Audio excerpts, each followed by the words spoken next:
السلام عليكم. في الفيديو النهاردة هنعرض مع بعض شوية تفريزات او تجهيزات تنفعنا كتير، هتسهل علينا في الوقت وفي المجهود، وكمان ضرورية جدا انها تكون موجودة عندنا في التلاجة او الفريزر. تحضيرات وتجهيزات اساسية لو عملتيها كل شهر هتوفر عليكي كتير وهتنجز معاكي قوي في الوقت. تابع بقى الفيديو للاخر ان شاء الله يعجبك وتستفيدي منه. ما تنسيش كمان لايك للفيديو واشتركي في القناة وفعلي الجرس عشان يوصلك اشعار باي فيديو جديد. في البداية أول تجهيزات أو أول تحضيرات هنعملها مع بعض هي البصل والطماطم. طبعا لا غنى عنهم في التلاجة أو الفريزر. جيبي كمية منها كل أول شهر، طبعا تنفعك كتير قوي الطماطم والبصل. مفيش أكلة طبعا إلا وبنستخدم فيها البصل أو الطماطم. لو جاهز معانا كده في التلاجة أو الفريزر هيسهل طبعا معانا قوي. وجبت 5 كيلو من الطماطم وكمان 5 كيلو من البصل.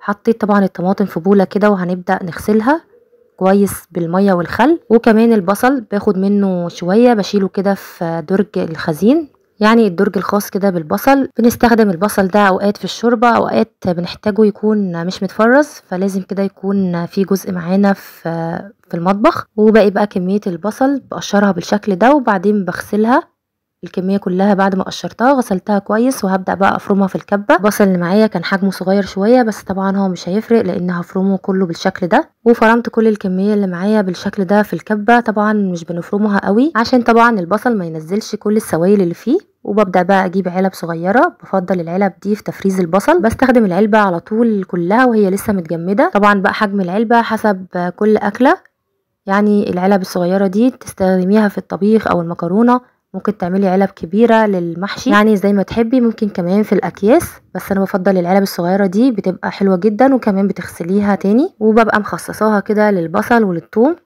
وتعملي بقى بالاحجام اللي تناسب كل اكله ونشيله بقى في الفريزر. كده عملنا كميه كويسه جدا من البصل تنفعنا طول الشهر. والطماطم بقى بعد ما غسلتها كويس جدا حطيتها في حله من غير اي ميه، قسمتها بس كده لنصين او 4/4 وبسيبها على نار هاديه. هتلاقيها نزلت كل السوائل اللي فيها، مش بسيبها تتسبك قوي، يا دوب بس تستوي معانا وخلاص. كده بقفل عليها النار، بستنى عليها تبرد شويه ونضربها في الخلاط او الهاند بلندر زي ما استخدمت. ممكن كمان تضيفي مع الطماطم شريحه كده من البنجر او فلفل احمر او كمان بابريكا، بيعززوا معاكي اللون قوي ويخلوها معاكي لونها احمر لو الطماطم معاكي مش حمراء.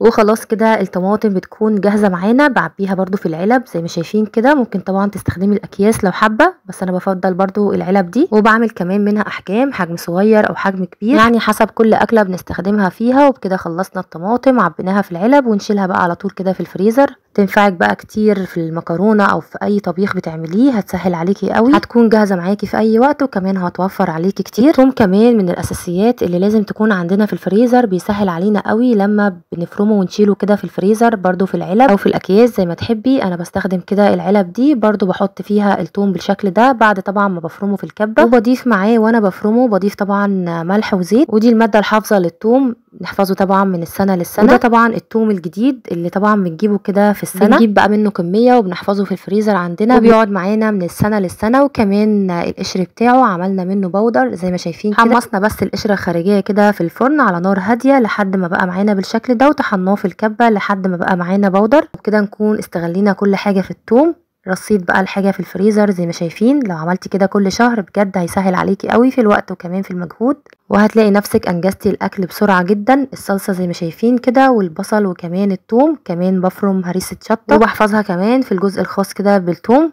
الفكره اللي معانا بعد كده الفراخ او اللحوم، لو جبتي منها كميه حسب طبعا الكميه اللي تناسبك في الشهر وقسمتيها زي ما عملت. يعني بالنسبه للفراخ لو جبتي كده الفراخ دول كده حوالي 6 فرخات، بتقسميها الاوراق لوحدها وكمان الصدور بخليها وبخليها كده لوحدها. الطريقه دي كده هتوفر عليكي كتير وهتعملي كمان منها وجبات كتير. الاول بغسل الفراخ كويس جدا بالدقيق والملح وبسيبها شويه تتنقع فيه، وبعدين بغسلها كويس جدا وبسيبها تتصفى بالشكل ده. وبعدين بقى ببدا اعبيها كده في علب او اكياس. بحط الاوراق بالشكل ده، بحطها كده في العلب، بحط كده في كل علبه حوالي كده 4 اوراق، يعني قسمتهم على 3 علب بالشكل ده. كمان الكبد والقوانص والقلوب بتاعه الفراخ جمعتها كلها في علبه، طبعا كل ده غسلاه كويس جدا. وكمان الاجنحه بحطها برضو في علبه لوحدها. كل علبه كده هتكون معانا وجبه. وكمان الاجزاء اللي اتبقت من خلي الصدور، يعني اللي بتكون كده هياكل، دي برضو بعمل بيها شوربه وبنشيلها في الفريزر تنفعنا كتير قوي. كمان رقب الفراخ بالشكل ده برضو بحطه في علبه، اوقات برضو بعمل بيه شوربه. وكمان الصدور زي ما شايفين بحط كده كل صدر في علبه. طبعا كل علبة زي ما قلنا هتبقى وجبة، يعني هنعمل وجبات من صدر فرخة، يعني هيكون معانا كده حوالي 6 وجبات من الصدور بس. ودي كده تقسيمة الفراخ البسيطة الموفرة جدا اللي هتوفر عليكي كتير وهتطلع معاكي وجبات كتير قوي. تقدري كمان تشيليها متبلة لو حابة، بس طبعا اهم حاجه شيليها مغسوله ونضيفه كويس جدا، هتسهل عليكي قوي لما تخرجيها من الفريزر. هتسيبيها بس تفك من التجميد وتعملي لها تتبيله، وهيكون كده الاكل جاهز معاكي بسرعه جدا. وطبعا بقى تجيبي كميه الفراخ اللي تناسبك، بس التقسيمه دي كويسه جدا وبتعمل معاكي وجبات كتير قوي. والفكره اللي معانا بعد كده بنعمل نوع من انواع المخللات كل شهر، سواء كان البتنجان او مخلل مشكل او الجزر او الخيار، وبعمل منه كميه تكفينا طول الشهر. دول كده حوالي 2 كيلو من البتنجان، غسلتهم الاول كويس وبعدين ضفتهم في حله على النار فيها ميه، وضفت كمان معاها فلفل احمر. سبته طبعا لحد ما غلي معانا، وبدات اختبر واحده كده بالسكينه، لقيتها استوت على طول بقى بنخرجه. وطبعا مش بتسيبيه يستوي قوي عشان طبعا ما يتهريش معاكي، يا دوب بس تلاقيه استوى على طول بتخرجيه. وهنبدا بقى نجهز له كده دقه تحفه جدا. وجبت طبق ضفت فيه فلفل اخضر شايلاه كده في الفريزر مفروم، ضفت كمان عليه توم مفروم، عليه هريسه شطه حار طبعا او بارد زي ما تحبي. الفلفل الاحمر طبعا بيبقى تحفه جدا في المخلل. ضفت كده وزودت كمان توم مفروم لان طبعا الكميه زي ما قلنا كتير. ضفت كمان ليمون، وده اختياري لو حابه تضيفيه او لا. ضفت كمان شويه كده من الخل، وهضيف ملح طبعا حسب بقى كميه البتنجان اللي عندك او المخلل اللي هتعمليه. وانا ضفت كده معلقتين، وطبعا تدوقيه شوفي بقى الملح بتاعه حسب ما بتحبيه. والبتنجان معانا بعد ما برد شويه هبدا بقى افتحه كده بالسكينه، وهنبدا بقى نحشيه بالخلطه اللي احنا عملناها. وجهزت برطمان هضيف فيه البتنجان، هعمله في البرطمان ده زي ما شايفين، هياخد معايا كميه 2 كيلو زي ما قلنا. اعمليه كده مره واحده بالمره في الشهر، هيقعد معاكي، وكل ما يقعد كمان هيبقى طعمه احلى. ينفعك طبعا كتير جنب اي اكل بتعمليه بدل ما تشتريه من بره، طبعا هيوفر معاكي كتير، وكمان في البيت طبعا احلى كمان. هخلص بقى كل الكميه وهضيفه كده في البرطمان زي ما شفنا. هبدا بقى اجيب الميه اللي سلقت فيها البتنجان، خدت منها شويه وزودت لها كمان شويه ملح، وهبدا بقى اضيفها على البتنجان، بغطيه كده بالشكل ده. وبس كده بيكون جاهز معاكي احلى مخلل بتنجان، تقدري تاكلي منه بعد 3 ايام او 5 ايام. وطبعا بقى كل ما هيقعد معاكي كل ما هيحلو اكتر. عمل معايا كمان البرطمان الصغير ده، اعمليه في البيت هيوفر عليكي كتير. الفكرة اللي معانا بعد كده النوتيلا او صوص الشوكولاتة. الصوص ده تحفة واقتصادي جدا، ينفعك كتير قوي في اي وقت يكون عندك في التلاجة، بيبقى ضروري قوي. بتحبي طبعا تعملي حلويات، وفي شفشق الخلاط بضيف كوباية من اللبن، عليها كوباية من السكر، وبضيف عليهم 4 معالق كبار من الكاكاو الخام او نص كوباية من الكاكاو، وبضربهم كويس جدا لحد ما الكاكاو والسكر يدوب معانا.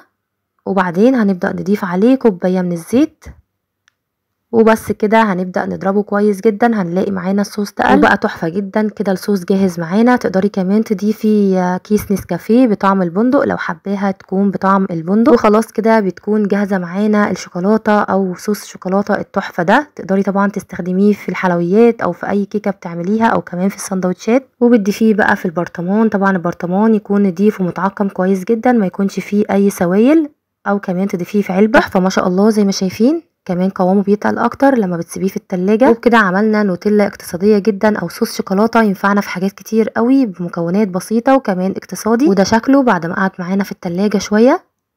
شايفين ما شاء الله حلو جدا، وكمان طعمه حلو قوي. كل ما استخدمتي كاكاو نوع حلو كل ما هيطلع معاكي الصوص طعمه حلو جدا. تعملي بقى بيه سندوتشات او تحطيه على الكيك او التورت، تزيني بيه اي حاجه. طبعا تحفه جدا لا غنى عنه في التلاجة، هينفعك كتير قوي. ودي افكارنا النهارده، افكارنا البسيطه. اتمنى تكون عجبتكم وتكونوا استفدتوا من الفيديو وخدتوا افكار وتنفذوها ان شاء الله. ما تنسوش بقى لايك للفيديو، اشتركوا كمان في القناه وفعلوا الجرس عشان يوصلكم اشعار باي فيديو جديد. استنوني في فيديوهات جديده ان شاء الله، وصفات جديده وافكار سهله وسريعه. اسيبكم في رعايه الله. سلام عليكم.